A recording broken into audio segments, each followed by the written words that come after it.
natočit tag a bude to tag s mojí spolužečkou Julí. Dolů do toho infoboxu mám hodím její kanál. A bude to tag tohle nebo tamto, nebo jo. A budou otázky a první teda otázka je čokoláda nebo bonbóny? Tak já asi čokoláda. Tmavá čokoláda, hodně hořká. No já taky. Čokoládu, to je nejlepší a taky mám nejradši hořkou. A bonbony taky. Jo, a asi jako nejvíc. Asi čokoládu. Tak růžová nebo fialová barva? Já nevím, asi spíš růžová. Fialová je taková... Ne, spíš asi růžová než... To já mám radši asi tu fialovou, protože nevím, jako s kombinací třeba s bílou nebo světlofialovou, je to takový hezký. Mám pokoj fialový, takže vybrala jsem se sama, takže fialová. Make-up nebo pudr? Tak já teda asi spíš make-up, protože s pudrem jako... Co s pudrem bez make-upu? Já taky make-up, protože s pudrem nemám tak nějak dobrý zkušenosti, vždycky velký nic moc, takže taky spíš make-up. No. Řasenka nebo lenky? Řasenka, lenky nemám.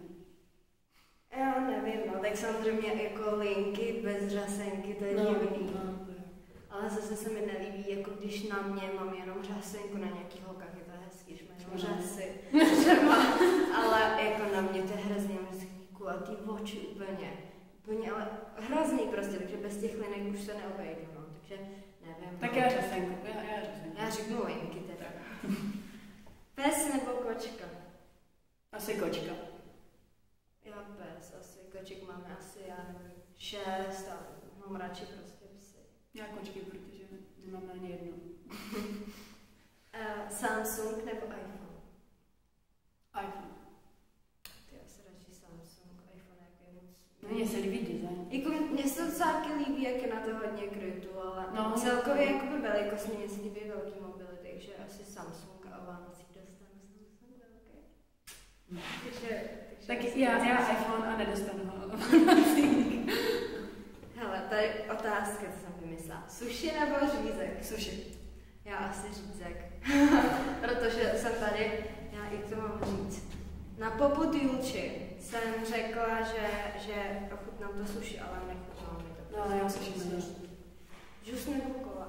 Džus? Já taky džus. S kolem nebývám vlastně strašně blbě. Mě se podní tloustne. Deodorant nebo parfém? To je otázka. Asi parfém. Parfém je takový, jako, ty se nevíc provoní, no. Jako já používám takhle obojí, nebo voňavku jako deodorant, že jo, abych jako se nějak... Ale na ty jako nepohrdnu rozhodně deodorantem. Ale zase je hnus, když se člověk potí a přetuší to parfém, ale asi taky ten parfém, že to víc voní, no. Šaty, sukně nebo kalhoty? Sukně. No, nevím, jako teď mám si se na sobě teď já mám zrovna kalhoty, ale jako jinak to nenosím, takže asi spíš kalhoty mám radši. Piercing nebo tetování? Tetování. Já nevím, no. Mně se líbí obojí. Tetování malý bych taky možná chtěla v budoucnosti, ale nevím, asi obojí. Jako mě se taky líbí nějaký piercingy, ale... Jako asi tetování je hezčí, ale asi tetování. Jo, já rozumím. Matika nebo čeština? Čeština. Holit se nebo neholit? Jako tak třeba celkově, viď? Hlavu si neholit. Tam byla vlastně otázka, jestli se radši holit celý život, anebo být zarostlá celý život. Tak asi holit, ne? Asi jo. Asi teda určitě. Další otázka je město nebo vesnice? Město. Já nevím, já asi vesnice, ale já nevím prostě, tak já bydlím na vesnici. No jako taky, ale prostě město je město prostě. No to jo, ale jako by asi nejlepší je prostě nějaký barák, třeba mít na okraji města. Jo, tak já bych chtěla před za prací. Tak spíš já bych chtěla i ten klid zvířat a mít a tak. Někde nějakou zahradu, nějaký koně. Takže, byt či dům? No tak jako vzhledem k tomu, že chci bydlet v tom městě, tak asi spíš byt.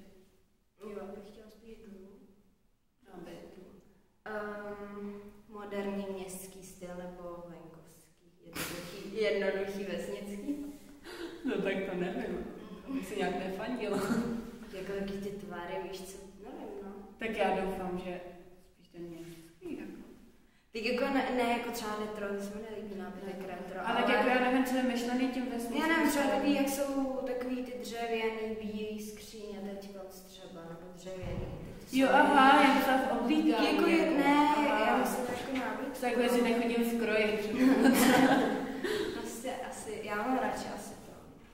Tak já asi, nevím, no. Mně se líbí takový ten styl IKEA a tak. Takže asi spíš To mě taky, jenom že zase, když řekneš, v IKEA prodávají takový ty i moderní a pak i takový, já nevím, no, takový to měšný, jako, to bílá, takový to úplně se mi nelíbí jako skleněný všechno. No, mně se líbí, když je to prostě nový, ale když je to prostě takový ten nádech toho takového vesnického a elegantního. No, jo. Další otázka je, jo, Instagram nebo Snapchat? Instagram. Já asi taky přes Snapchat moc teď už zase nepoužívám, takže Instagram. No, jako já posílám hodně snapy, ale... Jako já taky, jako, ale nevím, spíš ten Instagram. Moře nebo bazén? Moře. Moře, no. Sice když jsem na dovolení, tak využívám i docela bazén, ale asi moře. Já jedno nevím. Eurozájezd nebo dovolená u moře? Dovolená u moře. Já právě jsem hodně, já jezdím spíš k moři s rodičema, vůbec jsme nebyli na nějakých eurozájezdech, ale chtěla bych teď jet někam konečně se podívat s přítelem, protože jsme pořád jenom u moře, ne, že by mi to jako vadilo, ale asi taky. Furt u moře, to je nuda. Když měla říct, tak asi jako to. Tak asi jako jela na moře. Tak, léto nebo zima? Asi... Já nevím. Asi zima. Nebo ne, léto. Já nevím, já mám teda radši jako jaro nejradši. Já nejradši podzim, no, tak já jaro, no. Ale zase zima jsou Vánoce, který miluju, takže nevím prostě. Ale asi celkově na ty zážitky je lepší jako léto. No, asi léto.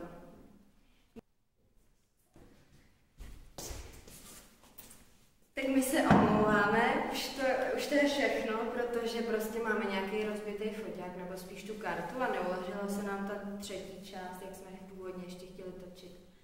Takže už se s váma rozloučíme, děkujeme za shlédnutí, že jste došli až ke konci a omlouváme se za, že jsme ve škole tady, nebo omlouváme se za to, že jsme ve škole, to je jako dobrý, ale že to natáčíme tady, protože jinde se jako nějak nevidíme. A je tady teda hrozný světlo, hrozný ozvučení, ne, že by to bylo u mě jako lepší doma, ale prostě děkujeme za shlédnutí, můžete nějakou zpětnou vazbu, komentář třeba, nebo like, nebo dislike, nebo nás můžete udělat nám odběr, mě teda a Julče, časem třeba uděláme někdy společný kanál, víte, tady někde venku vykopem, tak uděláme room tour, viď? Tak jo, tak se mějte hezky a děkujeme za shlédnutí. Ahoj. Ahoj.